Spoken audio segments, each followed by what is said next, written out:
Pre-Show Shenanigans.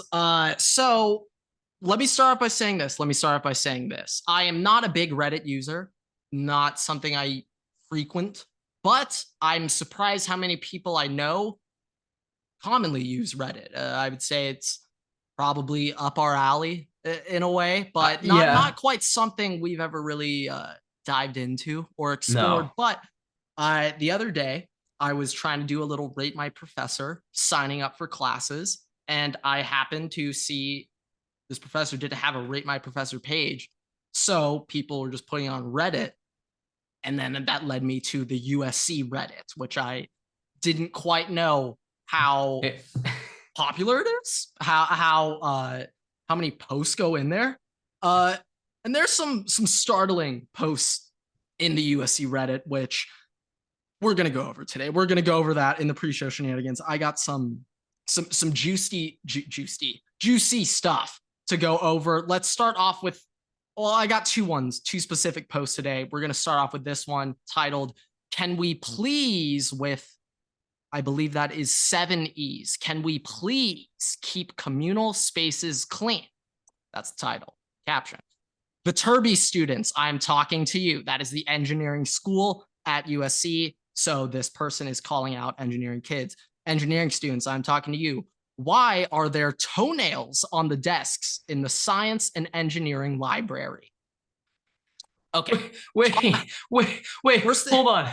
I gotta share the two top responses. I gotta share the two top responses before we go on. So first, toenails, 6 crying emojis. Y'all need to be publicly shamed. That's the top reply. Second top reply. I swear, people specifically do gross things in university spaces on purpose. And last one, y'all are giving us Viterbi students a horrible rap. That was the last one. That's the best one though. Least upvoted. I'm just saying. Okay, one, of course, it's the engineering students. Like that kind of fits perfect. The thing that might have fit better if it's like the data science kids, like the coding kids. Yeah, like I guess they would be in there. I could see like the social network, Mark Zuckerberg, kind of like doing that. But I'm just thinking about like, just imagine you're like walking through the halls and you see a dude with his bare foot on top of a desk, just clipping away up there. Yeah, a lot of questions we do not have the answers for. So much to unpack here, specifically with toenails in general. I really just processed that it was toenails and not fingernails. Not fingernails. I really just you processed really that. Have to go out because I was like, first, if it was fingernails, that is disgusting to just be cutting your fingernails in public first. But it is your hands. So it's not like for toenail, you got to take off your shoes. Somebody had to have gone out of their way to, one, bring a toenail clipper with them. Yep. Like you have to have that on your person. Yeah, two, you got to have that thing strapped. Yes. Two, to take your shoes off. Like there has to be such a level of OCD in that situation where you're like, I just can't have my toenails. Like I have to do it right now. I can't wait 5 minutes to get home. Yeah, and it's like, even like, if the toenails were that big of a problem, you would just cut them before going to class. Yeah. Right? Yeah. Am I in the wrong here? That's a whole different level of things. Like, I'll be honest, as a slight ADHD kid myself, like when I have my nails extremely long, like I know they gotta be short. Distracted by them throughout my day. And so I cut them knowing that I will be just playing with my nails throughout class. Like I know that. So I've set up procedures to, avoid that problem. Get it off of, yeah. I've literally budgeted time and resources to solve this problem for me. The Viterbi kids, solve your own damn problem. Gee, my God, come on. You might now have to go in and like actually investigate these things now and confirm have their to bring validity. A hazmat suit, considering that we are in a danger zone when I walk into the library. But that was the first one. That was the disgusting post. This next one is more of a taste post. A request for the type of people at USC. So this one is titled "Lack of Goth Girls." Okay. This one's a long one. This one's a long one, but bear with me. As a freshman man here at USC, I am saddened at the lack of goth girls who attend here. The majority of girls here are blonde Taylor Swift Starbucks girls who seem to lack personality and originality. The underrepresentation of the goth girl subculture at USC is likely tied to a few aspects, such as how it is notorious for its partying, not typically a goth girl interest, the constant, vibrant, and sunny atmosphere, ditto, and the overall lack of diverse appeal. I know that my fellow Trojan male brethren are also disappointed at the lack of goth mommies here. They likely just conceal their pain better than I am capable of. Every single day, I wake up and do my morning prayer, hoping to spot an emo goth girl somewhere around campus, but alas, to no avail. Perhaps I am merely looking in the wrong places. If anyone knows where to find them, please message me ASAP at Felipe12901. Or if you are this whole handle, or if you are a goth girl reading this, don't be afraid to shoot a DM either. I believe without finding a goth girl, my mental health will continue to plummet, and I'm afraid to know what I'm capable of if that happens. Sus. I may have to look into transferring if this issue does not get resolved. Any tips are much appreciated. Thanks. So 334 upvotes. 334 upvotes. Wow. That's a lot. Wow. I love the side comments he makes, the little ditto in there. Yeah. He's talking back to himself.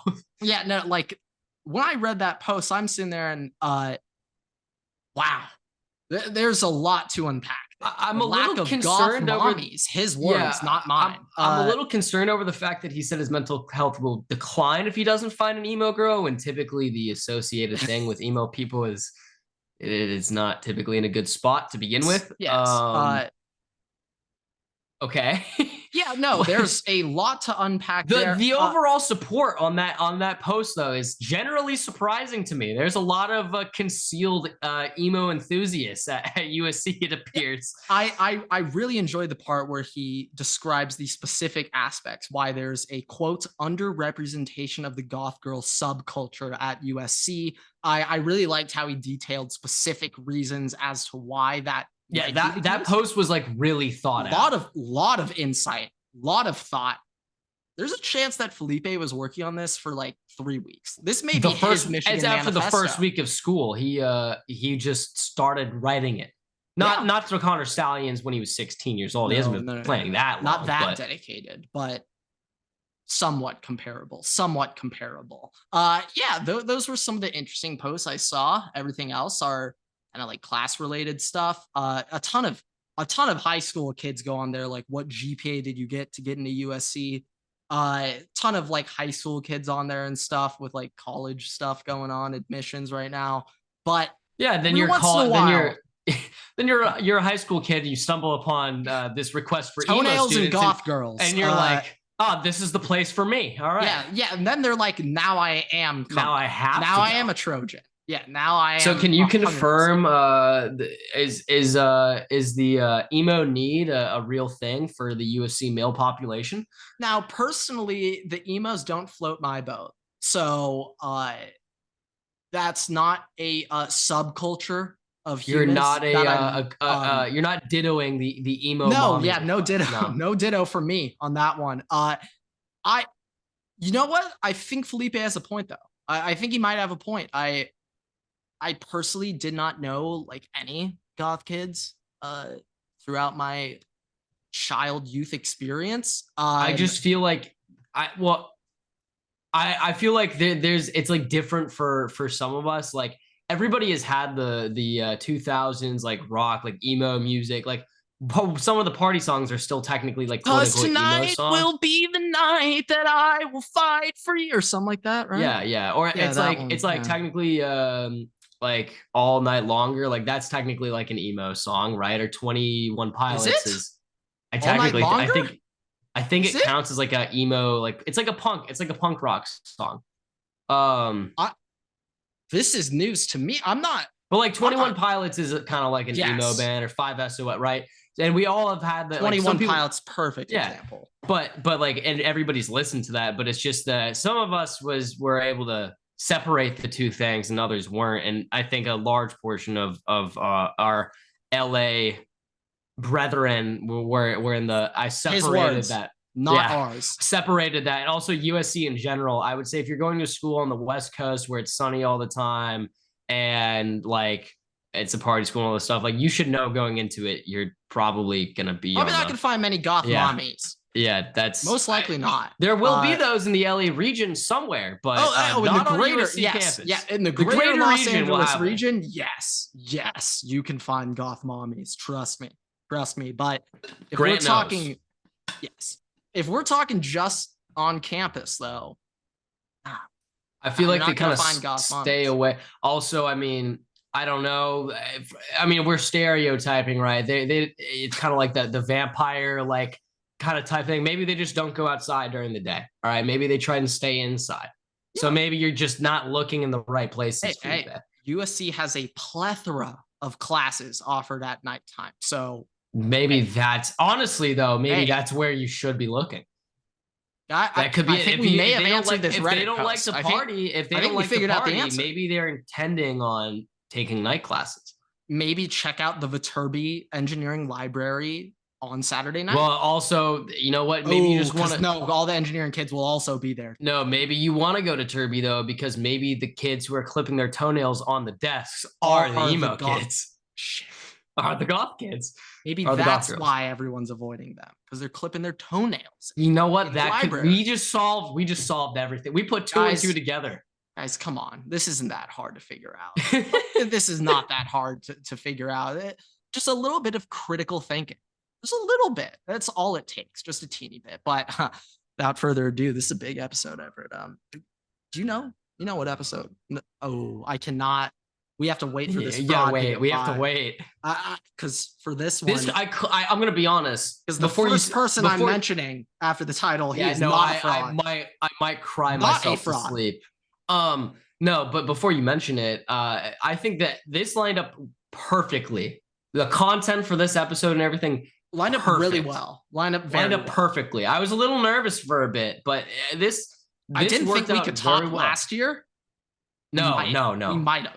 We might. The fact that, by the way, that was last year is crazy. That it's been 100 episodes. We did not plan it. Like, we did not plan that out at all. There was no intention. No, it worked perfect. It's all worked out perfectly. We just happened to start going to 2 a week, the perfect week where it would line up. No math was done for this. None. And I know we're kind of talking as if we did do math to plan out, but like, I promise you, not at all. I'm saying as I'm like closing the spreadsheet that we did all the math. Yeah, the database files behind you are all overheating and exploding.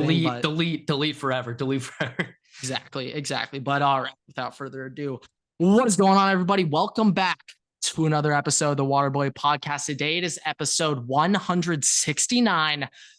Josh Dobbs is the king of Minnesota. CJ Stroud for MVP already. We had many college football coaching changes on Sunday. Oh, and Jim Harbaugh, rest in peace. He passed away over the weekend, or at least that's what you would think if you saw the post-game interview by Sharon Moore. So, Everett, I think we start off with college football. We did have a big time weekend. Many major games, many major things going down, but there is nothing bigger than going over the coaching carousel, which has already started. Okay. It's already going around. Okay. The carnival is already up and moving. Carousel is going. The little horse golden carousel. It's already going. So Jimbo Fisher has officially been fired from Texas A&M. This came after, I believe, a 51-7 win. I'll get the exact score up. Essentially, though, Jimbo Fisher was probably informed that he would be fired, I don't know, earlier last week before the game, considering he was fired after, I got it now. I got the official tally of how much they won by Everett. You're going to like this. Sorry, this is taking slightly longer than I anticipated for. I'm just saying, oh, you got it now. Texas A&M beat Mississippi State 51-10, and Jimbo was still fired. Also, though, Mississippi State's head coach, Zach Arnett, he was also fired after the game as well. There's currently a dumpster being emptied out right outside that perfectly sums up both coaches and staffs that participated in that game. Also, Mike Yurcich, the offensive coordinator for Penn State, has been fired after their atrocious performance against Michigan. Something has to change at Penn State. Also, last little rumor tidbit. I heard a little rumor, Everett, that Manny Diaz, current DC at Penn State, is heavily linked to USC. And is kind of rumored to be the USC. You think DC. he would rather go be at USC than Penn State, even though I guess they're both going to be in the Big Ten, but yes, I think so. I mean, Penn State has put together some pretty good players, so I'd say good players. Correct, that is true. I never said great defenses. I just said good players. I would say they have a championship level defense right now, and it's being wasted away by that offense. If I were to be completely honest, their defense they have right now is that Penn State defense is real right now. It's a damn shame though that their offense is truly so awful that Michigan didn't even pass in the second half. They had one. I'm going to be honest. I also, let's just say he does get hired. Let's say he does go to USC, right? He's a DC for next year, and Lincoln's still there. I'm going to be honest. I think Lincoln is 100% staying.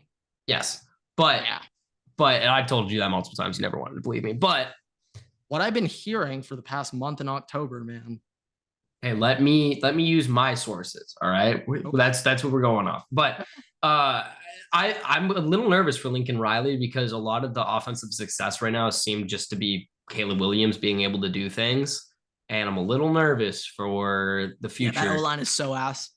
They can't develop receivers. It's a joke. They also just don't have a run game really either.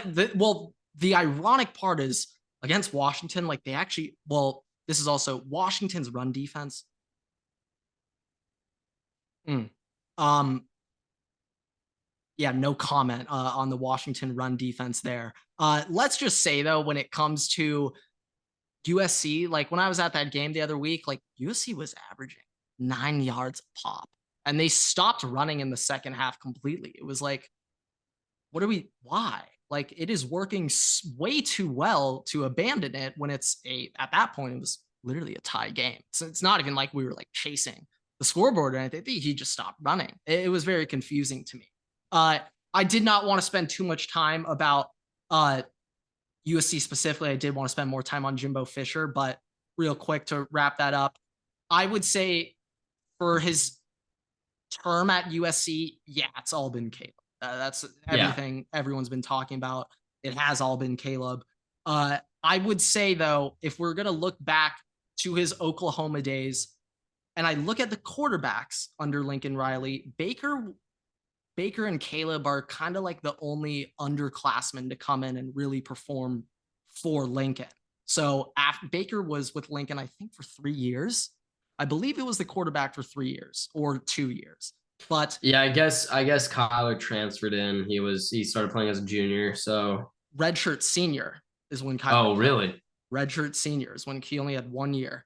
Like remember when he got drafted number 10 overall by the A's the year before he started? Right. So but Kyler was a 5th year when he started. Hurts, I believe, was a 5th year or was a true senior when he was at Oklahoma. But Caleb and Baker are like kind of the only young guys to come in and like start right away. And so I've been hearing next year that we're going after Jalen Daniels at Kansas for the quarterback position next year. I guess Malachi isn't ready. We've already spoken about Miller, but we'll see. Yeah. I'm not optimistic for Ohio Back State. on to Jimbo though. Yeah, let's go back to the fun part, the fun aspect. So Jimbo has been fired. A&M, I like to shit on them. I like to make fun of them. I called them the SMU death penalty cheating award list, which now goes to Michigan. That's an easy winner for this. Holy shit. Yeah. Michigan's actually going to be every single candidate. Every single candidate's going to be Michigan for that award. Yeah, just doing Connor Stallions 1, Jim Harbaugh 2. Like just going through. Actually, shit. We're gonna individually go by the Michigan staff, and we're gonna name you one have Michigan to staffer as. Well, no, it has to be Connor Stallions. Then you have Brett Venables. Then you got to go through each of the scouting. Like I'll be honest. I'm gonna be completely honest. Mario Cristobal is ahead of On there. Rebels in Oh, my opinion, okay. on that cheating list. What he's been doing in NIL is fucking disgusting, despicable, really. But okay, with Jimbo being out, I like to shit on them. I like to hate on them, and the reason I like to shit on them is because of the resources they have. 2 years ago, they put together the greatest college football recruiting class in history, Everett. In history. Now, a good amount of those players have like transferred and left and gone away and stuff like that. But the reason why I've been shitting on A&M so much is because, like, yeah, at the end of the day, they have more resources than Ohio State. Like, that's why it pisses me off, because if they did have the right coach in, boy, it would not be an even playing field. They would be dominating. So knowing all of that, yeah, Texas A&M is 1,000% a top destination. Now, I'm not saying Ryan Day would leave Ohio State to go there, but I'm saying for the coaches around college football right now, that A&M job, that's going to go first. That hire's coming first. Then everything else will fall into place. I think I saw it was Stephen A. Smith talking about how Dion should go for that Texas A&M job, and I don't think that there's in any world where that happens. But well, I got a little short list of some rumored coaches. So let's hear it. So these are half message boards from A&M, which is more so the back end. And then the first couple are pretty realistic, I'd say. So the first one, we'll start with the big name, Dan Lanning, head coach of Oregon. He's now been there for 2 seasons. Over the weekend, I mean, as a joke, my brother was just floating around the idea. As a joke, Everett, Bill, rumored to wait. Shouldn't he be fired? Isn't he supposed to be fired after? He was supposed to get tarmacked. He didn't get tarmacked. Did not get tarmacked in Germany. Okay, good for Bill. Good for Bill. But let's just have fun here. Let's say Bill does retire at the end of the year, or he gets fired. If you're the Patriots, would you call up Ryan Day? He's a New England guy from New Hampshire. Would you call him up to be head coach? No, they're going to hire Josh McDaniels. Oh, God, yuck. Which is true. But we were just having some fun being like, hey, what if Ryan Day gets offered the Patriots job? If that were to happen, in my opinion, there's no way Ryan says no, he's going. In my opinion, if he got offered the Patriots job, he's going. So if that were to happen and I were Ohio State, my number one choice would be Dan Lamb. I mean, you do know that if Bill Belichick is let go at the end of the season, Jim Harbaugh will be the next coach just because he knows how to cheat, right? Touche. You got a point there. You got a really damn good. That is correct. That Connor Stallions will be on the staff. Connor Stallions will be he might get the head coaching offer. I'm not going to lie. Football resources analyst. Football resources guide. Yeah, it'll be a very undescriptive title, which just means he's cheating, guys. He's cheating. But that was the first one, Dan Lanning. Another big name, which Everett, I'm not sure if you'd like this or not. Lane Kiffin. What do you think? I fucking hate Lane Kiffin. No, I know. But leaving Ole Miss, like, maybe it's that not means Ole Miss, that's the problem, right? Well, I'm just talking for you now. Yeah, it's more that Lane Kiffin is. If Lane Kiffin left, then yeah, I wouldn't have a problem with Ole Miss as much. Actually, I want Lane Kiffin to go to A&M so we can both hate A&M together. I want some group thought when it comes to this. Yeah, I'd probably fucking despise A&M. And this last one, kind of an up and coming name here, which I think is really, really likely. Connor Stallions? No. Mike Elko, head coach of Duke. I think this one's actually very possible. It might not be the sexiest name compared to a Dan Lanning. They've been doing well. The next names I'm gonna say. That program has been developed up very well, and Duke football is now like a team. Like we're talking, they are actually kind of competitive. They're a team now. Like you actually have to look at them now. So like, yeah, Mike Elko I think's in the running now. These are the fun ones. Urban Meyer. Now I'm not saying it would happen, but if Urban was offered the A&M job, he is a million. Oh my God, $1,000,000% interviewing. Oh my, you know who's going to get the job? You know who's going to get the job? No, Kliff fucking Kingsbury. Oh, actually, that's actually really good. Right? I didn't even have that on there. That's actually very, very plausible. Throw that on the list. Kliff Kingsbury, current offensive analyst for USC. Like, seriously though, like that actually is like not. No, I impossible. love that actually. I'm with that shit. I like that one. And Kliff's been a Texas guy, played at Texas Tech. I mean, might be some. He might know some people there. I don't know. Maybe. Those are the ones. I got Dion on the list too. That's like a fun one, which not A&M, but hey, there was a top receiver commit or recruit who committed to Colorado in like December. He just decommitted, and his reasoning was, I'm not sure if Prime will be in Colorado when I come. What about TCU's head coach? Dykes, I don't think A&M would go after that. I mean, he's had I mean, this year's not fantastic, but given the situation, I'd say he's still doing a pretty damn good job. Like, I wouldn't be surprised. It's just A&M has so much money. That's like way, like if he becomes their head coach, there are many coaches that said no, which would shock me. But then the last one, which I think there's a zero, maybe -% chance, Dan Campbell. There are A&M fans out there who think they are going to get Dan Campbell. The Lions head coach. Yes, the Detroit Lions head coach. The coach of an NFL team. Yes, the coach of an NFL franchise, an up-and-coming one too. One that is 7-2. 7-2. Right, yes. Yeah, they think they're getting him. What fucking galaxy is that going to happen? Texas A&M fans, that galaxy. They think. What can you have they actually like? Do you have a copy of some shit that they've said? Like, can you? I'll need to look up the exact. What like they have said I about wrote it, these because down. I am genuinely curious what stupid. Let me go to Message Board Geniuses. That on Twitter that they're coming out on. Okay. Let me just find a couple of these. This is actually important. We got to go over this. Let me find. I'm just like, in no world to me will an NFL head coach go to college football. It is never ever going to happen unless they are fired. I can't find this post. Damn. Maybe it got deleted. I can't. They were like, this is definitely too much. We got to take this one down. Okay, I've seen some more posts. Gary Kubiak or Dan Campbell. Gary Kubiak. Okay, I think he don't know about that one. No, Dan Campbell's the unanimous number one for all. They're really convinced Dan Campbell's coming. Oh, I see a Pete Carroll. I see a Jim Harbaugh.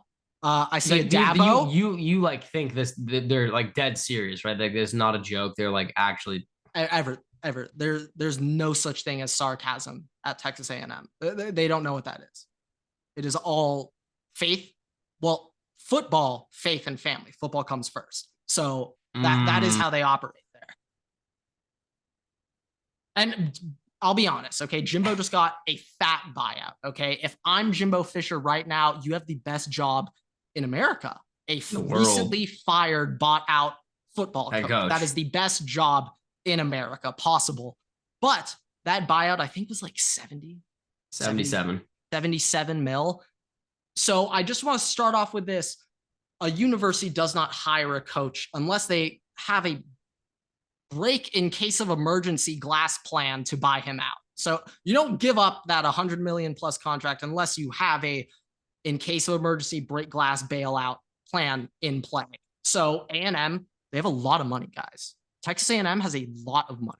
Okay. So there's no limit when it comes to money. They're like, that is not the problem here. They do not care how much they're going to pay for their head coach. They'll do whatever. So the thing though, it's just, I'm thinking about these coaches as people. Dan Campbell is not going to go from the NFL where he has an off season. He has an off season also, by the way, in Detroit, and he's just dealing with grown-ups. And he also perfectly matches Detroit. Like, that is the definition of a perfect harmony for a city. Yeah. They found their guy. He's not going to A&M. You know what? Texas A&M, if you want to buy out a head coach, don't fucking take Arthur Smith's ass. He'll figure shit out for you. All right. Get him off the Falcons. Yeah, but I would love to see that as an A&M hater, just to see them in a constant state of mid. I think most likely of all these, most likely is Mike Elko. Watch out for Lanning. I'm gonna say Kliff Kingsbury. I makes sense to me. I actually really like that one. It makes a lot of sense to me. Like I actually really former NFL head coach, was a head coach of Texas Tech, was almost the head coach of USC. Not head, but or was it OC? It's like something, right? Something like that. Yeah, he was the OC for 8 hours, and then he took the Arizona head coaching job. Yeah, but I mean, I think that you have, if you're like, yeah, our head coach is a former NFL head coach. He coached Patrick Mahomes, like all these things, like. He was Mahomes' coach, so that's a huge pitch, and Baker Mayfield technically, but yes, technically yes, that is true. And wasn't Kyler on that team? Oh wait, no, I'm sorry.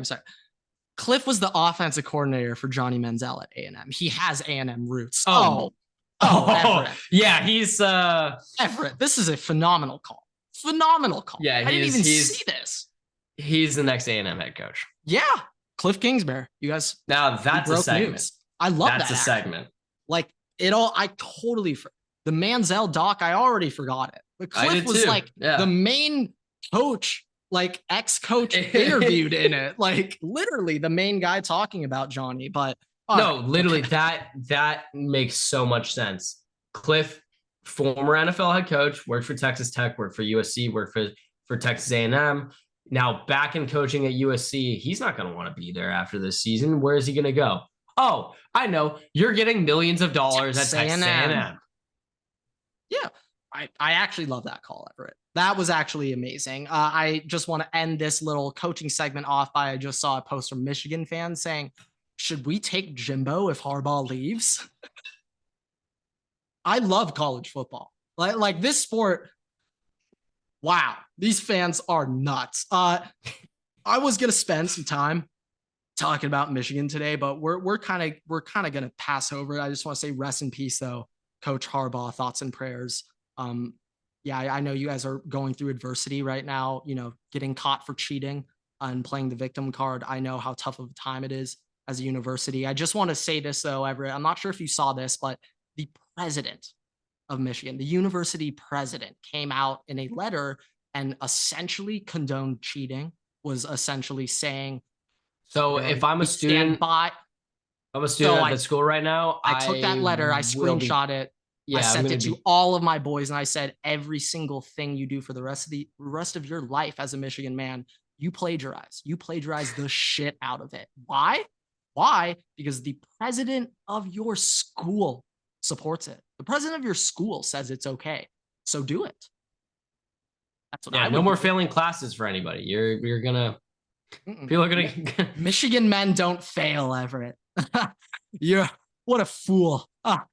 Man. Oh no, sorry. They just petition everything. They petition it. I forgot. No. There's not due process. Like how can you confirm I got a C on that test? There hasn't been enough investigation to confirm I got a C on the test. Instead, I should get an A. There's only bias accounts for it. We can't say that's I mean, the best way I could describe it was that first period, last period, breaking into the teacher's desk. Example. Yeah, that's pretty accurate. That's pretty accurate. Okay, but I got my top 10s and my Heisman rankings. We're gonna go over these ones quick. Let's start with we'll do the top 10 first. I'm gonna go 10-1. No changes in my top 4. But I'm now moving to a phase where, I've been going, which team deserves it? I've been kind of going under that method. I'm now kind of going for what are the 10 best teams in the country? That's kind of what I'm going for more. So yeah, we have an undefeated team below a a defeated team. So that just gonna let you know now, Everett. 10-1. Missouri, Louisville, Texas, Alabama, Washington, Oregon, Florida State, Ohio State, Michigan, and Georgia. Realistically, might have Oregon over Florida State there too. This is what I want to say about Oregon and Washington. I know Washington beat Oregon. That is true. That did happen. But since those games have happened, and in the games that Oregon and Washington have played since, Oregon has been a much more complete football team. If they were to rematch, well, let's just say this. When they rematch in the Pac-12 championship, give me Oregon, give me the Ducks right now. Hard to beat a team twice. It is hard to beat a team twice. Also, I just want to say when I'm looking at the Washington team compared to the Oregon team, just in all phases, offense, defense, special teams, that Oregon defense is just night and day better than Washington's. Night and day better. Okay. So I like them more. Bucky Irving also is one of the best running backs in the country. He's been lighting it up. I like Oregon a lot. I am surprised by Louisville being in that top 10. I kind of threw them in at the back half there at the end. The 9 and 10 can really go anywhere, to be completely honest. I gave Louisville that nod there, kind of because they're 9 and 1, which is kind of stupid, but yeah, I'm not so sold on the 9-10. I gave Missouri that 10 spot after their win over Tennessee. I know they lost to Georgia the week before. Penn State's not in there. Iowa's not in there. Penn State's out. That offense is so bad. Oh my God. It is. Wow. But yeah, that's what I had on that. Georgia's still my number 1 team. Georgia did show last week how they can play. Yeah, no, that so not great for the Green Wave in that regard either, but it is Georgia. You can't like really be like Ole Miss sucks because they got killed by Georgia. Yeah, but still, and I also don't like the fact that Carson Beck is getting his stats padded. Hey, all I'm saying, Carson Beck's been kind of balling, Everett. Carson Beck's been kind of balling. I know you're not the biggest fan. I also have no reason to not like him. Like he's done nothing. No, you do. To me. Have you seen his face? Have you seen his face? No, there is a reason to dislike him. It's kind of like why like Spencer Rattler sucks, but it's also the same reason that you look at Spencer Rattler though, and you hear him talking, and he seems so entitled and stuff. You're like, dude, yeah, the arrogance factor too. I want to like I have to hate you. Carson Beck and Spencer Rattler share the same like facial reason, but Carson Beck has done nothing but I have never heard a Carson Beck interview. I have never heard him speak. Okay, if I'll be completely honest, I've never heard him talk one time. But he's been playing really well. I gotta give him. Okay, let's get on to your Heisman rankings. We're gonna move on to the end. We'll go to 10-1 for this one. Let's just say bit of a shakeup. JJ McCarthy putting up a 7 for 8 60-yard passing performance against his toughest competition all season. So yeah, he has officially been eliminated from the Heisman race. JJ McCarthy. Sorry about that, bro, but you're still in the top 10. So here are my Heisman rankings. I took Caleb out. Is Caleb the best player in the country? Yes, but that's not really what we're here to talk about. Drake May, Dylan Gabriel, JJ McCarthy, Jordan Travis, Jalen Milroe, Carson Beck, Marvin Harrison, Michael Penix, Bo Nix, and Jaden Daniels. Jaden Daniels is the best player in the country. I know he has 3 losses, guys. So as a result, he has been officially eliminated from the Heisman contention. I know, but Jaden Daniels right now is the most valuable, important player to his team. And in my opinion, that's more so what the Heisman should be, not who put up the most yards. If that was the case, Case Keenum would be a 4-time Heisman champ right now. It's not about that. It's not about who is the best, most talented individual player. If that was the case, Marvin Brock Bowers are 1 and 2. Pick your poison. This is about most impactful for the team with circumstances involved, with other things to go over. What Jaden Daniels is doing for LSU is unreal. I'll bring up his stats from the last game. In their 52-35 win over Florida, 372 yards, 3 touchdowns, 234 rushing yards, and 2 rushing touchdowns on 12 rushes. Average 20 yards a carry. What? Yeah, that's crazy. That's crazy. He's ridiculous. He is the only player in college football history to throw for over 350 and rush for over 200 in a single game. He essentially had he did have 600 yards, 372 passing, 234 rushing. I mean, what the hell? What the hell, Jaden Daniels? You get a cookie. You get a cookie. All right. I know you won't win the Heisman, but you get a cookie. It's a consolation prize. Yeah. Okay. All right. Let's move into the NFL. First little thing that we didn't get to talk about because it came out after the fact, but the NFL operations team released a video reminding everybody what roughing the passer is. This was bad. This might be one of the worst things I've ever had to watch, and I had to watch the Bears play the Panthers. Okay, it's just hilarious to me that in the video, right, you have a couple ones that are blatantly obvious, like, you know, okay, it's pretty bad. No, yeah, and then, a couple of their first examples, it was like, okay, I get and then you have an edge rusher hitting the quarterback with the ball still in his hand, and I'm like, I don't know about that one, Chief. It's so blatantly obvious to, especially like the fans. Like, if you're the NFL, your market is your fans. Like, that's what you're trying to appease. Yeah. And if the refereeing and the thing that I don't know if this is a third party account, like, to the NFL, or if it's a specific NFL an official division account that tweeted that out. But I'm saying, like, I don't know if, like, it's a subdivision of the NFL that, like, Roger doesn't really have, like, his whole, like, management over. Yeah, I got if no it's idea. Me, the refereeing and the way that they're going about it, like, they're trying to defend the stupid shit that referees have been doing this year by posting this. Yeah. And to me, if fans are calling it out and we're like, hey, we're watching this and we're reading the rule book, we know the rules, and, like, this is fucking horrible. And now you're calling this out for them posting this shit, trying to defend themselves. If I'm Roger, I'm like, what the fuck are we doing, guys? Why are we posting this? Like, yeah, I'd say you're screwing with the market. The one thing that kind of interests me, I mean, I don't exactly know how, like, high school rules have changed, but, like, when I was playing, I mean, there are examples in there. Those were all legal when I was like, you know, there's no uniform, like to this day. What even is a catch? Like in the rule book, like, they don't even know how to clearly define a catch in there. Like, no, but I will say there have been less issues regarding catches than there have been with roughing the passer lately. And I'm gonna have a fantastic fucking segue here in a second. I'm interested where you go with that. Like, I like, actually, now that I think, like, since the Dez catch, what has, like, really been the biggest catch disputes in the NFL? Like, I'm trying to think if there's been a major one. No, there has been. There was, like, a DeAndre Hopkins one a few years back.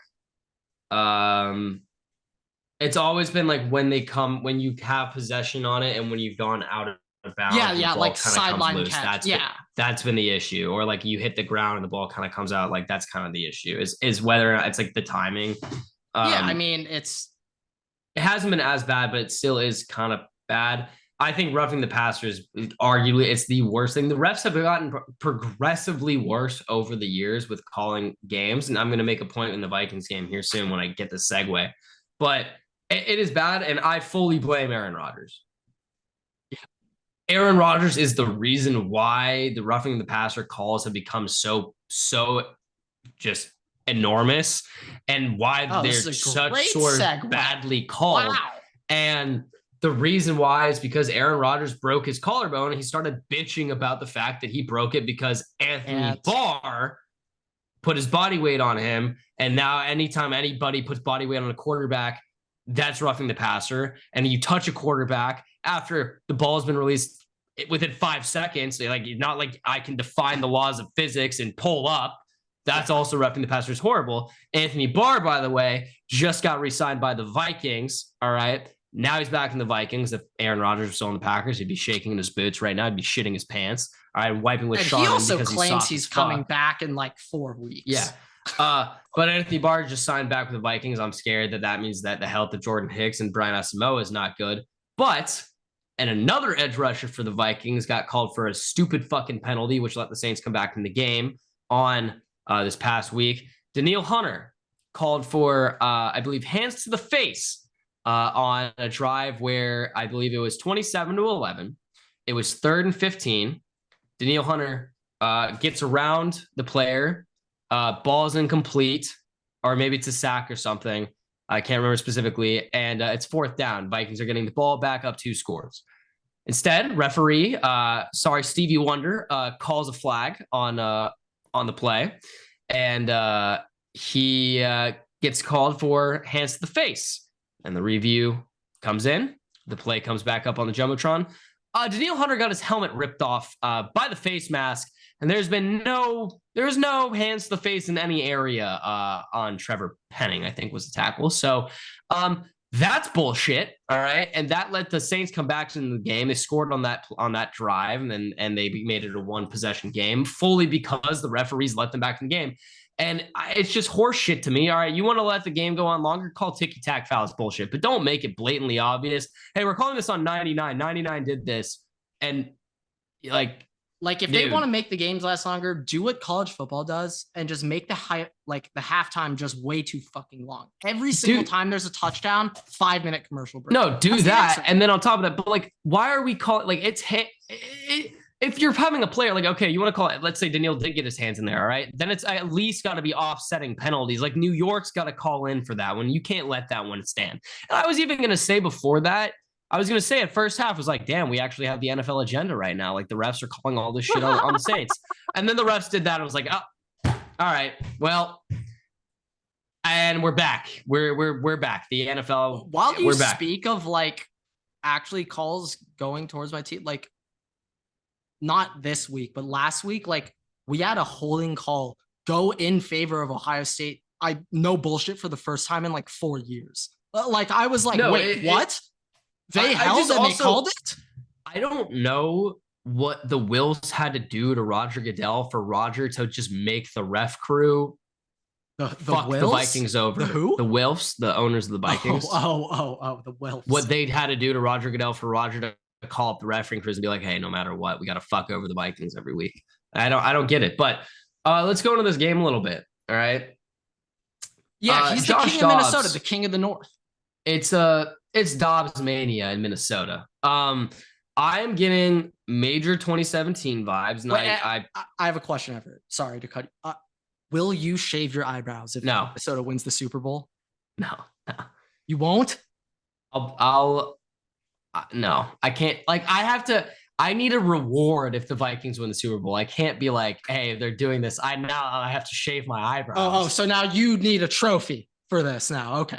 I need to be happy. I can't be like, yeah, now that we won, I gotta go fucking shave my eyebrows off. I want to be able to enjoy my Super Bowl win. I think I'd be willing to say that. What? I'd go into a limousine full of bees to get a Super Bowl win. Let's put it that way. For an hour. Give me the limousine full of bees for an hour. Damn. I'm just going to hide underneath the seats, but it's all right. If I was given that option or set up a vast cheating network for Ohio State, I'm picking the cheating network. Well, that's different. I wasn't given that option, all right? I'll take a skateboard to the shins. All right, we'll do that. But I'll do that. I'll do that. I'll do that. I'll take that. The skateboard guillotine. I'll let that thing come down. And I'll let that thing come down a ramp. That thing will pick up momentum. No. I'm saying they did a skateboard guillotine where it comes hammering down. It's right on your shin bone. On your shins. I'll do that for Super Bowl. I'll do it for Super Bowl. But yeah, I'll do it. The first half, if you guys are watching, you saw our TikTok post. I had an emergency Vikings post, my Vikings breakdown for halftime. I was literally over the moon. That was the happiest I have been watching a Vikings game in such a long time, because the way the offense ran in that game for the first half was the cleanest I have seen in a very long time. Arguably since the very first game we had, I think we had the Packers game last year, something like that, with Kirk Cousins. That was a good game. And I was like, we are fucking cooking with Kevin O'Connell. And that was great. I was so happy that game. But for not having KJ Osborne, for not having Justin Jefferson, for Cam Akers being out, for Darisaw being out last week, for all these got hurt too, but maybe that's a dub. But that was we never cheer for injuries. Never cheer for injuries. But Ty Chandler is better than Alexander Mattison. Okay. But for all that, Josh Dobbs, and for what Josh Dobbs has done, by the way, not turned the ball over yet, besides I think he fumbled, but he hasn't thrown over an interception yet to this point. And that's not jinxing it because I said yes. I swear he had 2 picks last week. He did not throw a pick yet. Really? He fumbled and he got safety, but he did not throw a pick. It was the safety that I saw. But Kevin O'Connell with a mobile quarterback is absolutely fucking disgusting. And yes, Josh Dobbs is doing some shit that we have not seen since vintage Russell Wilson, like 2015. If you're telling me that Kevin O'Connell cooks with mobile quarterbacks, I can think of one mobile quarterback available. I'm not getting Kyler. No, not Kyler Murray. Right. Okay. That's too much money for the situation the Vikings are in right now. But Kevin O'Connell being able to scheme up for Josh Dobbs and being able to change things to fit Josh Dobbs' play style and this short of a notice is really amazing to me. It speaks numbers to how great of a coach he is.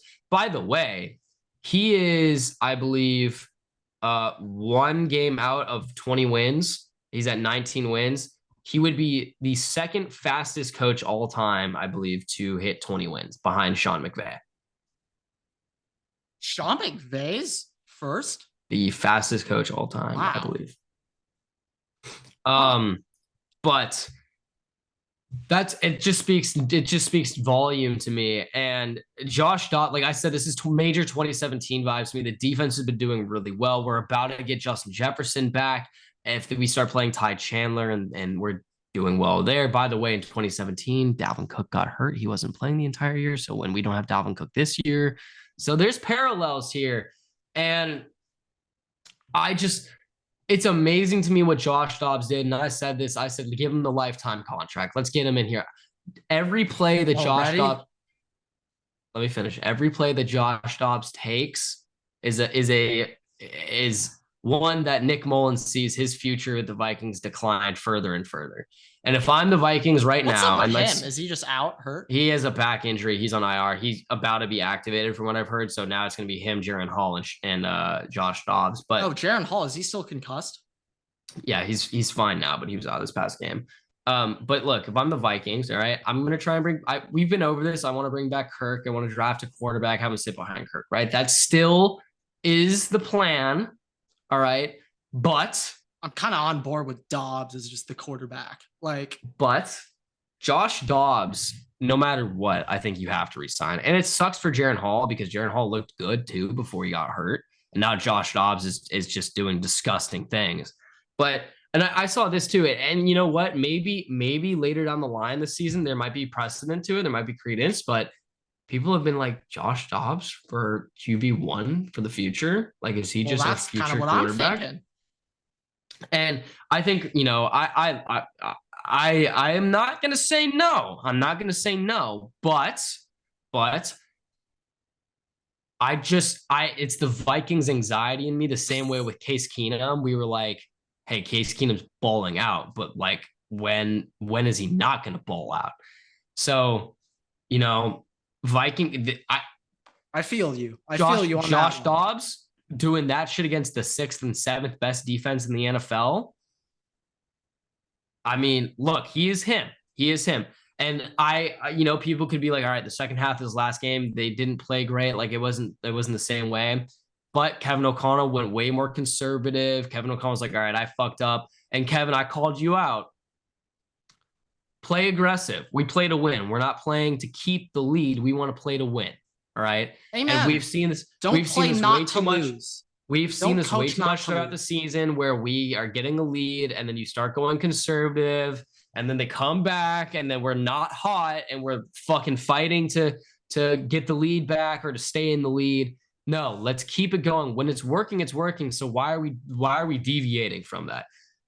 And I think that this offseason for the Vikings is going to be a crazy, crazy offseason. And I also, like I said, I feel terrible for Jaren Hall. I feel terrible for him in this situation because he looked great. And now he might be a 4th string quarterback. Damn. So fighting for a roster spot. But I'm getting major 2017 vibes from this. Josh Dobbs, I asked you this, comeback player of the year. Like what he's doing right now, though, he was on the Cardinals. He was okay on the Cardinals. Coming into Minnesota, elevating the team, doing what he's doing. And I know the argument is DeMar Hamlin, and I fully expect him to win because he has at least gotten a couple games in, right? I believe that this is his second active game of the season tonight. But all you need to do to qualify is to play a game. So. Oh, I didn't even know that was a stipulation. I'm pretty sure. I thought the award was truly up for anyone. Like, I think it's like you have to play. Like, well, shit. Could Aaron Rodgers win it if he comes back this season? Like, if he doesn't come back this season, he obviously wins it next year. Lock that one up today. But I think we were just in uncharted territory with that. Like, I don't know what we would vote, but Josh Dobbs is just playing. He's playing. It's like, you know what? I don't want to compare him to this, but it's like fourth in odds. It's like Linsanity right now. I actually think that's a very fair comparison. And I don't want to call it Linsanity because Jeremy Lin, probably the perfect comparison. Jeremy Lin started playing poorly after Linsanity, so I don't want to compare it to that because I want Josh Dobbs to keep playing well. Let's just talk about the hype aspect. It is like Linsanity right now, and it's crazy to me. And I said this reason I said lifetime contract. I said let's give him the lifetime contract the Vikings still owe Case Keenum. Okay. That's what I said. And it's having a quarterback do these things in that situation. Like, I don't even know if Kirk Cousins was still playing, I don't know how things would have fared without JJ, without Darisaw and all these things. And I think that Josh Dobbs' mobility is a big reason why the Vikings are doing really well right now. And, you know, is Kirk Cousins a better quarterback? Is he a better player? 100%. And he makes much different throws. But Josh Dobbs, like, watching him, like, he is very, very accurate too. Yeah, I was impressed. I would say when it comes to Dobbs, one thing that I really like is seeing how the team like rallies around him. Now, I'm not gonna. No, it's also that's the thing. Like he elevates everyone to God tier. I'm not saying that. In 2017, Sam Bradford came back and Case Keenum was rolling. The team was behind him, and you got in the argument. You're like, all right, do we pull Case Keenum out because our starter's back, or do we go with what the vibes are? And that's the same thing now. All right, Jaren Hall's back. Jaren Hall was the starter, and it's different, a little bit of a different situation. You can't possibly bench. But the vibes. You can't. Dude, he did the Jordan shrug. Yeah. He did the Jordan shrug. Like, you can't replace a Jordan shrug. You can't do that. That's like I'm literally just everyone on the team. Like, shit, Justin Jefferson might be like rushing this injury back. He's like, fuck, I want to play with Dobbs. Like, literally. No, literally. Like, whatever the boys are saying, that's what's for all the people that were like, hey, Justin Jefferson might not want to come back to the Vikings if Kirk's not there. All right, have we seen enough? Because he's not a diva. He's not a diva. He's like, dude, I want to play with Josh Dobbs. That's my boy. All right, I want to play with no eyebrows. Give me a shot. Can we stop that fucking narrative? Like, it's so infuriating. But Josh Dobbs, like, I mean, with a mobile guy too. With all I'm Justin saying, Jefferson back, the offense. I'm expecting, with Josh Dobbs being the profile picture for the NFL's Twitter account right now, I'm expecting us to get the agenda. We trust. I'm expecting us to get the agenda going. You better get calls for this Denver game. You got Sunday Night Football this week, Everett. Sunday Night Football in Denver, in Mile High. And then you got Monday Night Football the week after. Vikings. This is a Vikings rivalry game, by the way. Broncos? Not because of the Broncos. Sean Payton. Yeah, fuck you, Sean Payton. All right. Bounty Gate, that piece of shit. Saints and Sean Payton back-to-back weeks. And Chicago the week after. No, that doesn't matter. Saints and Sean Payton back-to-back weeks. It's two rivalry weeks for us. All right. Okay. All right. I think we got our Vikings talk. I am just very excited for the future. Oh, wait, actually, last thing up. You're currently 6-4. What are your updated projections now? So what I was going to first say is no matter what happens this season, I'm just very excited going forward to see the fact that Kevin O'Connell is such a great coach that having a player come in 5 days and you can coach them to a victory 12 days in. You're looking and doing that kind of thing. So for a rookie quarterback, no matter whether it's Kirk Cousins is here, Josh Dobbs is here, both of them, none of them, right? That to me just is a telltale sign that whoever we have is going to be able to be developed perfectly. But for this season, look, right now, 6-4. Unless it's Zach Wilson. Don't tell me Kevin O'Connell would make Zach Wilson work ever. No one can make him work. I want to say Kevin O'Connell would make him work. Oh, Everett, this is where we're taking ourselves too far ahead. If you stopped there, I would have supported it. Now, now I got to fight back. Now I got to push back. Right now. Are you saying he is the best quarterback developer in the world? No, Andy Reid exists. Okay. Because I'd be willing to say that Andy Reid would not make Zach Wilson work. I'll go on record saying that. Not even Andy could fix him. I don't know. And I don't want to find out. So, all right. Next thing we gotta. Well, Vikings are 6-4. All right, one game behind the Lions. I mean, this could easily come down to the end of the season. They played the Lions twice. We have divisional matchups coming up. Okay, so it could come down to those two games decide who wins the division, who's a wild card team, who gets a home game. And my expectation right now, by the way things are going, the Vikings are 5-0 since Justin Jefferson got hurt. They have not lost a game since he got hurt. They have not lost a game since Kirk Cousins got hurt. This is a fucking wagon. All right. Yeah, they are currently underdogs versus the Broncos. They are underdogs versus the Broncos, and I fucking love that mentality. I want the world is against us. Something's weird against. Wait, that's fishy. It's fishy. I want the we are underdogs, the world is against us mentality. I fucking love that.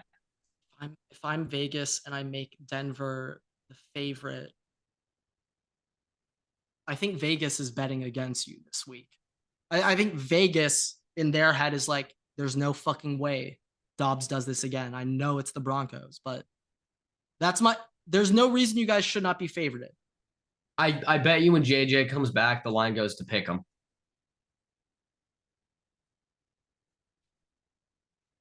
Okay. And do you know if he's coming back?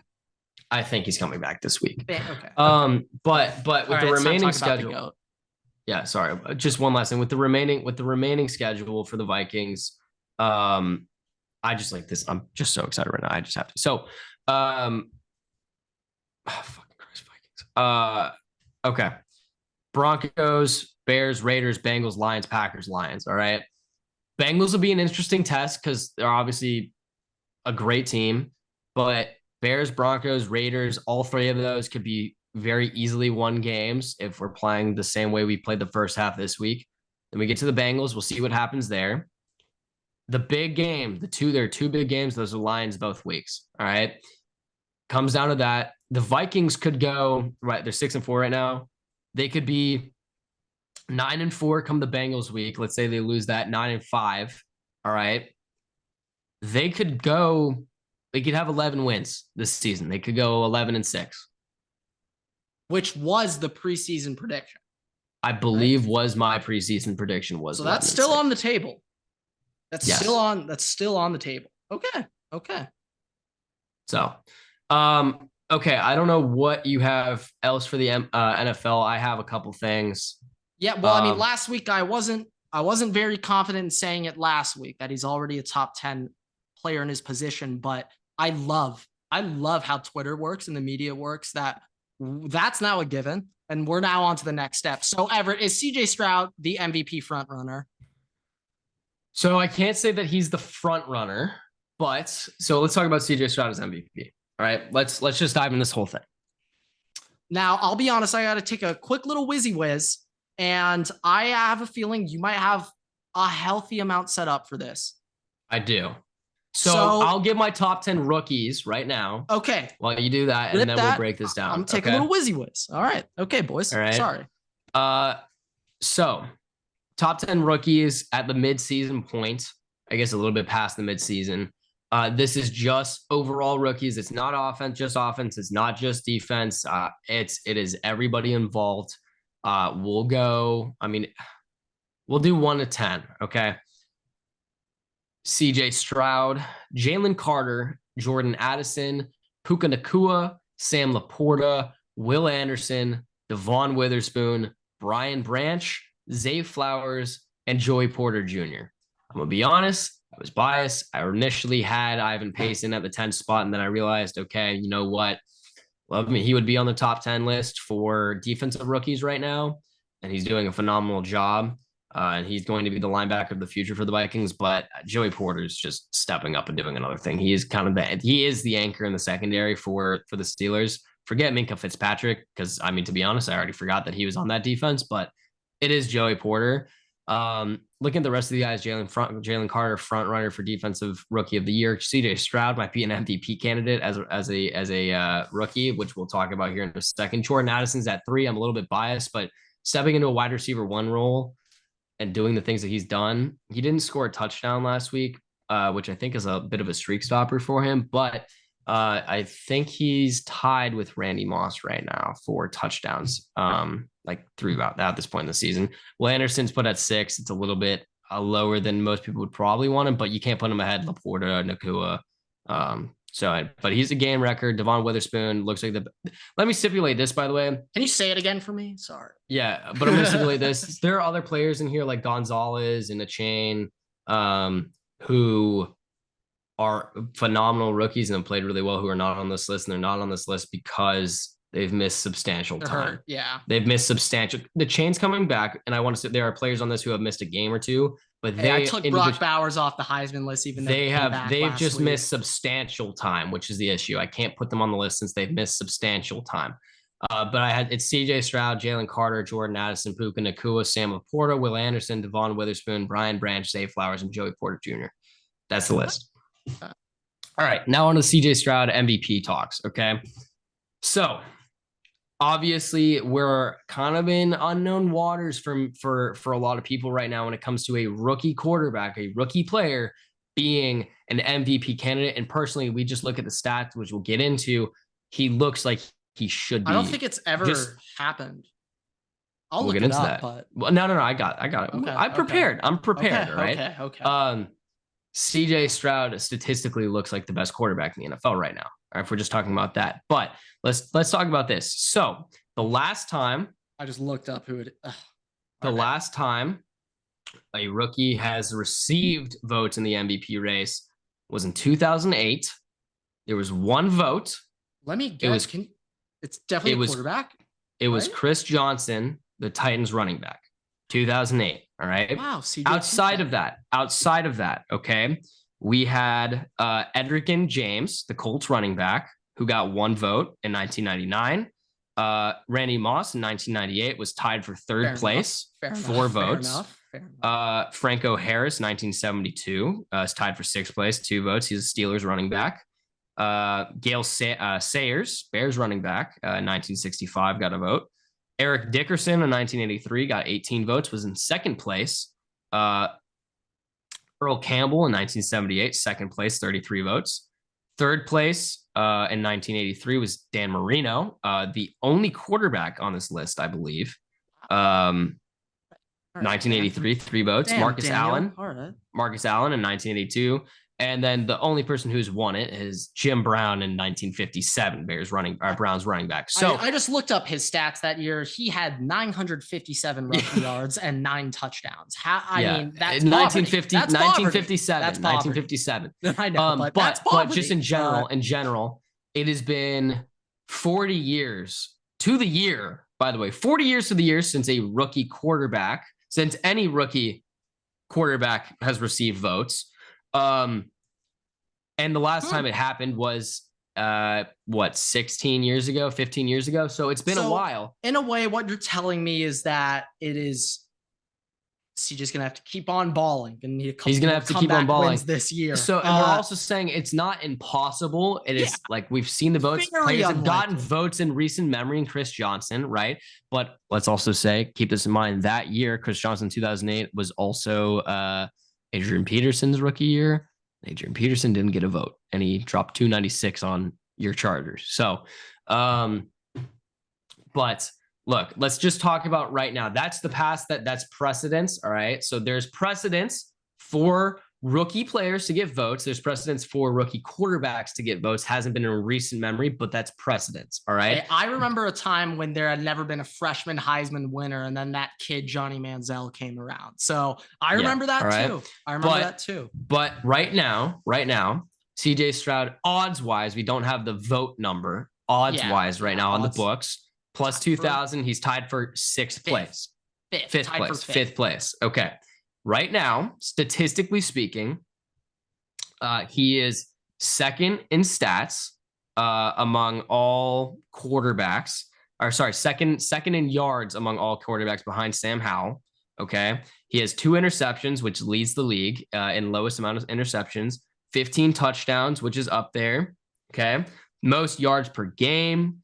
And he also has a very low aggressive throw percentage, which means he's being very smart. Okay. So let's just put it that way. He's putting the ball on the money. Okay. Now, wait, that aggressive throw percentage makes you feel a little bad. Like when you mean aggressive, do you mean like turnover percent? But like, yes, are you talking? It's like the turnover worthy throw ideology, right? Because I was about to say, I didn't think I'd have to get on here and defend CJ's average depth of target, but I'll do it. No, that has nothing to do with depth of target. That has nothing to do with that. I just hear aggressive throws. I'm thinking now the MVP race is obviously, it's kind of like the Heisman storyline. We're talking about, there's more to a quarterback than stats. There's more to a quarterback than stats. All right, let's talk about storyline now. Texans last year. You want to remind me what the Texans stats or what their ranking was last year, by the way, what their overall record was last year and who their quarterback was? 2 or 3 wins. 2 or 3 wins, right? Second overall pick. Draft Davis Mills. They had Davis Mills at quarterback, right? That's where they were last year, and nothing really has changed team-wise between last year and this year. Nico Collins, same as last year. Okay, they bring in Tank Dell. Robert Woods has done nothing. We're not going to count that. Okay, Don't tell me Noah Brown was a key pickup from the Cowboys. Shut the fuck up. None of you knew who on he the was defensive side. The only big difference, they bring in Will Anderson. By the way, they get rid of their veteran leadership on defense. Christian Stingley Kirksey also sucks. Like Stingley is not good. Not great. Jalen Petre, great though. He's playing really well. Yes, that is one of our guys. Yes. But let's look at that. So nothing much has changed going from 2 and whatever, second overall pick, that bad of record, to what we're seeing right now. Nothing has really changed besides coach, quarterback, edge rusher. Okay. CJ Stroud just completed one of the best comeback kind of games that we've seen from a quarterback, from a player. You talking about this Sunday or the Sunday before? This Sunday. We're just going to go on this against a team, by the way, he's done it twice. A Bengals team that was fighting for the game, that came back, right? Who's a great team, was a Super Bowl favorite, right? He willed we don't need to team. hype up the Bengals. We know.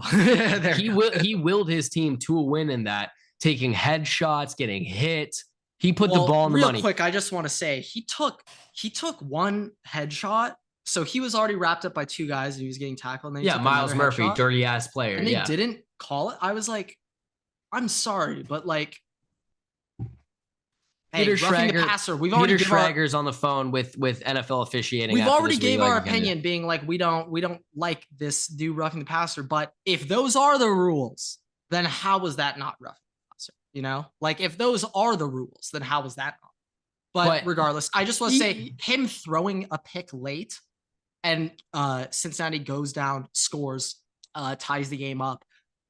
Hey, forget rookie quarterbacks. Just there's not many quarterbacks that can respond after throwing a pick to give them, I guess, kind of get them back in the game and to go back down and then lead a drive. Look, if you came into this season, let's also talk about this. One, nobody really thought they're going to do well. I thought they were going to be okay, but I didn't think they were going to be like this. Impression they're going like 3-14. But CJ Stroud has created a offensive system where you're talking about Nico Collins as a great as an upside elite wide receiver in the NFL. Noah Brown has put up 102 straight weeks. Like, what are we? And that is not, there's nothing where we can be like, no OC is going to make a quarterback be able to do the things that, like, you can scheme up and all those things, but the quarterback's play is still the quarterback's play. And he's taking the leadership role on the team to such a regard where everybody wants to be around him. He has elevated the wide receivers around him, who also, by the way, the wide receivers around him. Let me just look up Nico Collins' stats from last year real quick. I got Noah Brown's up right now. Pull that up. Well, he was on the Cowboys last year. And obviously he's just been good the last 2 weeks. But you know, still that's impressive. But like Nico Collins, he's elevating the play out of his Nico Collins has been on the team for 3 seasons. All right. Including last year, where I would say he was the wide receiver. Well, 2, but 1 because Brandon Cooks was there, but like was hurt. So wide receiver 1 last year, he played 10 games. All right. 10 games through 10 games, 481 yards, had 2 touchdowns. Today through 8 games, 631 yards, 4 touchdowns. Like that is crazy to me. And Tank Dell has been a great wide receiver, but we cannot say that the reason why that CJ Stroud is not a reason why he's looked that great. Tank Dell? Yeah. Oh, are you saying just Tank Dell's just been putting in work on his own? I think, no, he has, but I think CJ Stroud is a very big reason why Tank Dell has looked so phenomenal. And yes. Like he's elevating the play out of his players around him. He's literally bringing everyone. CJ Stroud is doing everything that he physically can to get into the MVP conversation. He's playing better right now than Patrick Mahomes and Josh Allen. And Jalen Hurts, perennial MVP conversation quarterbacks. It's stupid, but I'd say they just got to make the playoffs. It's stupid, but it's like, you know, like playoffs, that's also a narrative thing. That's a narrative thing where, you know, like most players who win the MVP are playoff players. Yes. Like right now, let's just see where they are in this conversation, the playoffs. Right now, they have a playoff spot. Wow.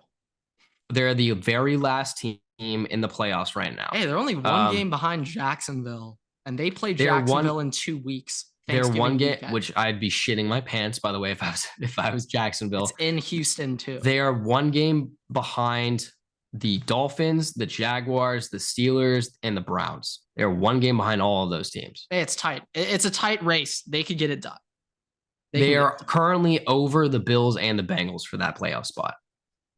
So to me, obviously, that's like the big narrative is, okay, you got to get in the playoffs. But CJ Stroud has the stats to back it up. He's playing better than other MVP candidate quarterbacks that we always talk about. He's elevating a team that was one of the worst teams in the NFL last season. All right. Who people didn't think were going to do well. It's a complete turnaround. They're now competing for the division after being so bad. He is elevating the players around him. He also, by the way, we want to talk narrative. There's the whole thing with his dad going on right now too, where he's like, that's so. But it's still a point, you know, people, you know, it's something. So I'm just saying there's precedence before for rookies to at least get votes. There's been a rookie who has won it before, arguably. I mean, it's 1957, but still. That was a hilarious stat line he had to win MVP. And there's been a rookie quarterback before who has put up worse numbers and has gotten votes. I'm all game for the CJ Dan Marino comparisons. I love it. I'm just saying, you know, if we want to be completely honest with ourselves, we've talked about CJ Stroud. He's got rookie of the year locked down. That's no matter what. But CJ Stroud has elevated a team to above 500 right now, who was, we'll say, 2-14, 2-15 last year. Yeah, I don't remember. Second overall pick. He has elevated players around him, and he's second in stats as a quarterback. And obviously, you know, Sam Howell is above him right now. With credence to Sam Howell, that's fantastic. But two interceptions, 15 touchdowns, second in yards and first in yards per game. Statistically, he has everything that you would want an MVP candidate. And I mean, realistically, this I guess doesn't matter, but like those 2 comeback wins, I mean, and he has had his MVP moments. That's what people remember. Like those games. Like I'm gonna look up when they're on primetime. Like he's doing this, by the way. All right, let's start with that. I'm not sure. Yeah. But they do not have a single primetime game for the rest of the season. Also, just talking about quarterbacks real quick, other MVP candidate quarterbacks. All right. Let's say Patrick Mahomes. Okay, I think they have him as number 1 right now. But let's talk about this, okay? Let's just talk about general situation. Patrick Mahomes. He has Travis Kelce. All right. Josh Allen, Stephon Diggs. Everett, I'm sorry, we're gonna have to cut this segment short. How did the NFL not put the video of Swift and Kelce kissing? How is that not all over the Twitter? Josh Dobbs. No, I'm aware that he was on there, but like, how? Because they got flack earlier. But let me finish making this point real quick. Let me finish making this point. Just let me finish making this point. Mahomes has Kelce. Allen has Stephon Diggs. Dak has CeeDee Lamb. Jalen Hurts has the entirety of that offensive line and AJ Brown. All right. Burrow has Lamar. I mean, Mark Andrews. Every other player that would be considered there as a quarterback that would be considered over CJ Stroud is in a much better situation with much better set up weapons. And CJ Stroud's doing this right now.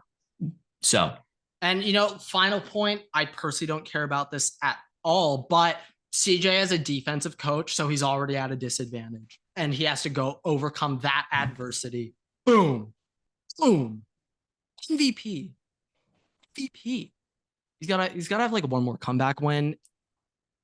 I wish they played on Thanksgiving. They need to flex him in a prime time and he needs to go off. And that's how he'll do it.